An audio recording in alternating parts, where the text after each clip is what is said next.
Hi friends, welcome to Ramana Goud Godisela. మరో కీలకమైన అంశంతో ఈరోజు మీ ముందుకు రావడం జరిగింది. ఈరోజు మన టాపిక్ ఏంటంటే 2024-25 సంవత్సరాలలో నవరత్న హోదా పొందిన ప్రభుత్వ రంగ సంస్థలు or central public sector enterprises గురించి మాట్లాడుకుందాం. ప్రతి కాంపిటేటివ్ ఎగ్జామ్స్లో ఈ ఏరియా నుండి ఒక బిట్ను మనం ఎక్స్పెక్ట్ చేయడానికి అవకాశం ఉంది. సో మరి నవరత్న హోదా అంటే ఏంది, 2024లో ఎన్ని ప్రభుత్వ రంగ సంస్థలకు రావడం జరిగింది, 2025లో ఎన్ని ప్రభుత్వ రంగ సంస్థలకు రావడం జరిగింది, ఓవరాల్గా ఈరోజు వరకు ఈ దేశంలో ప్రభుత్వ రంగ సంస్థ అంటే నవరత్న హోదా పొందిన ప్రభుత్వ రంగ సంస్థలు ఎన్ని అనే విషయం పైన మనం చర్చించుకుందాం. ఫస్ట్ ఆఫ్ ఆల్ మనం 2024-25లో నవరత్న హోదా పొందిన ప్రభుత్వ రంగ సంస్థల్ని మనం పరిశీలించినట్లయితే ముఖ్యంగా 2025ని చూద్దాం. 2025 గాను భారతీయ రైల్వేలకు సంబంధించి రెండు ప్రభుత్వ రంగ సంస్థలకు 2025 మార్చ్ 3వ తేదీన నవరత్న హోదాను కేంద్ర ప్రభుత్వం ప్రకటించడం జరిగింది. సో మరి ఆ రెండు ప్రభుత్వ రంగ రైల్వే సంస్థలు ఏందనేది ఒకసారి మనం పరిశీలించినట్లయితే, ఒకటి ఐఆర్సిటిసి అంటే ఇక్కడ Indian railway catering and tourism corporation ఒకటి కాగా, రెండవది IRFC Indian railway finance corporation. ఈ రెండు సంస్థలకు, రెండు ప్రభుత్వ రంగ సంస్థలకు నవరత్న హోదాను ప్రకటించడం జరిగింది. ఒకసారి మరి వీటి యొక్క పర్ఫార్మెన్స్, వీటి యొక్క పనితీరును పరిశీలిస్తే 2023-24 ఆర్థిక సంవత్సరంలో ఐఆర్సిటిసి 4,270.18 కోట్ల వార్షిక ఆదాయాన్ని సాధించగా, అలాగే ఐఆర్ఎఫ్సి మాత్రం 26,644 కోట్ల ఆదాయాన్ని సాధించడం జరిగింది. సో వీటి యొక్క పనితీరు ఆధారంగా తాజాగా కేంద్ర ప్రభుత్వం వీటికి నవరత్న హోదాను ప్రకటించడం జరిగింది. ఒకసారి బ్రీఫ్గా ఈ రెండు సంస్థల గురించి మనం మాట్లాడుకుందాం. ఫస్ట్ మనం ఐఆర్సిటిసి చూద్దాం. ఐఆర్సిటిసి ఇది నవరత్న హోదా పొందిన 25వ ప్రభుత్వ రంగ సంస్థ. అయితే ఇక్కడ ఒక విషయం గమనించాలా, యాక్చువల్లీ ప్రారంభంలో 9 కంపెనీస్ మాత్రమే నవరత్న ఉంది కాబట్టి నవరత్నాన్ని, కానీ తర్వాత వాటి యొక్క అందులో అనేక సంస్థలు అంటే అనేక ప్రభుత్వ రంగ సంస్థలు యాడ్ అవుతూ పోయినాయి. కాకపోతే ఈ నవరత్న అనే దాన్ని మాత్రం యాజ్ ఇట్ ఈస్గా కొనసాగించడం జరుగుతుంది. అది ఇక్కడ మనం గమనించాలి. మరి ఐఆర్సిటిసి అనేది నవరత్న హోదా పొందిన 25వ ప్రభుత్వ రంగ సంస్థ. మరి ఇది ఏం పనిచేస్తుంది అనేది ఒకటి సరి చూస్తే మనకు నిజానికి ఆ పేరులోనే ఉంది. దానికి తగ్గట్టు మనకు ఇది ప్రభుత్వ యాజమాన్యంలోని భారతీయ రైల్వేలకు టికెటింగ్ అండ్ ఆహార సరఫరా, అందుకే మనం ఏమన్నాం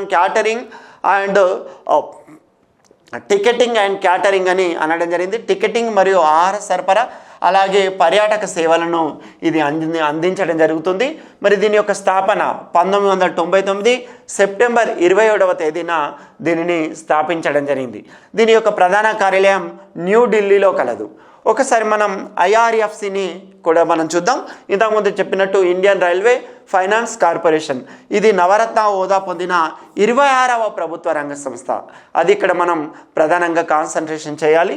మరి ఇది ఏం చేస్తుంది అనేది మనకు నేమ్లోనే ఉంది. ఫైనాన్స్, భారతీయ రైల్వేలకు ఆర్థిక వనరులను సమకూర్చే ప్రభుత్వ రంగ సంస్థగా మనకు ఇండియన్ రైల్వే ఫైనాన్స్ కార్పొరేషన్ను చెప్పవచ్చు. అది ఇక్కడ మనం గమనించాలి. మరి దీని యొక్క స్థాపన 1986 డిసెంబర్ 12వ తేదీన దీనిని స్థాపించడం జరిగింది.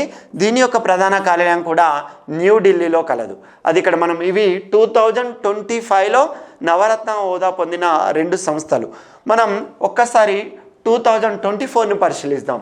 2024లో ఒకసారి మనం పరిశీలిస్తే కేంద్ర ప్రభుత్వం 2024 ఆగస్టు 31వ తేదీన 4 ప్రభుత్వ రంగ సంస్థలకు ఈ నవరత్న హోదాను ప్రకటించడం జరిగింది. అందులో ఒకటి NHPC national hydro electric power corporation limited, అదొకటి. రెండవది SECI solar energy corporation of India, అదొకటి. అలాగే third one RailTel corporation of India ఒకటి. అలాగే సట్లెజ్ జల్ విద్యుత్ నిగమ్, ఇదొకటి. 4 ప్రభుత్వ రంగ సంస్థలకు 2024లో 4 వచ్చినాయి. సో 24లో 4 ప్రభుత్వ రంగ సంస్థలకు వచ్చినాయి. నిజానికి మనం ఒకసారి అబ్జర్వ్ చేస్తే ఇక్కడ పవర్ ఉంది, ఒక రకంగా ఇది కూడా పవరే.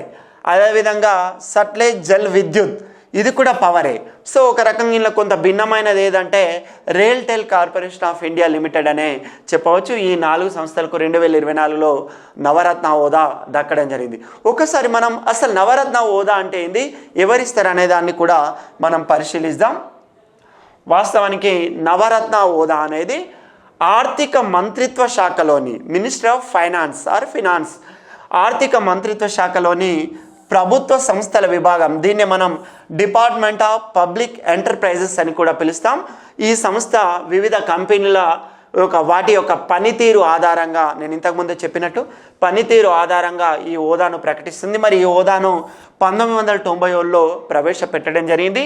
సో ఈ హోదా పొందిన కంపెనీ, మరి ఒక కంపెనీకి నవరత్న హోదా పొందడం ద్వారా దానికి వచ్చే బెనిఫిట్ ఏంది, అసలు లాభం ఏంది? నవరత్న హోదా పొందడం ద్వారా కంపెనీ కొన్ని సొంత నిర్ణయాలు తీసుకోవడానికి అవకాశం ఉంటుంది. ప్రతిసారి ప్రభుత్వం దగ్గర మేము ఇది చేస్తున్నాం, మీ పర్మిషన్ కావాలి అని అడగకుండా వాటికి ఒక రకంగా అటానమస్ స్వయం ప్రతిపత్తి అవకాశాన్ని కూడా ప్రభుత్వం ఇవ్వడం జరుగుతుంది. మరి ఎంతవరకు అది పెట్టుబడులు పెట్టచ్చు అనేది ఒకసారి చూస్తే, ఈ హోదా పొందిన కంపెనీలు 1000 కోట్ల వరకు లేదా వాటి మొత్తం నికర విలువ 15% మేరకు ప్రభుత్వ అనుమతి లేకుండానే అది పెట్టుబడులు పెట్టే ఆ స్వేచ్ఛ, ఆ స్వాతంత్రం ఈ నవరత్న హోదా పొందడం ద్వారా లభిస్తుంది. సో మరి మరిన్ని వీడియోస్ కోసం నా యూట్యూబ్ ఛానల్ను సబ్స్క్రైబ్ చేసుకోవాల్సిందిగా కోరుతున్నాను.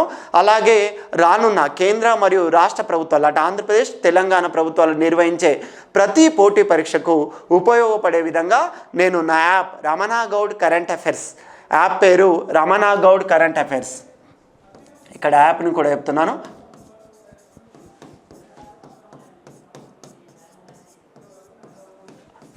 రమణ గౌడ్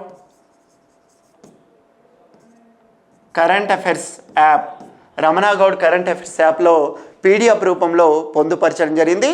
1000+ జనరల్ స్టడీస్ అలాగే ఈవెన్ కరెంట్ అఫైర్స్ కూడా అంశాలు నేను యాప్లో పొందుపరచడం జరిగింది. సో మరి యాప్ని కూడా మీరు ఇన్స్టాల్ చేసుకోవాల్సిందిగా కోరుతున్నాను. So all the best.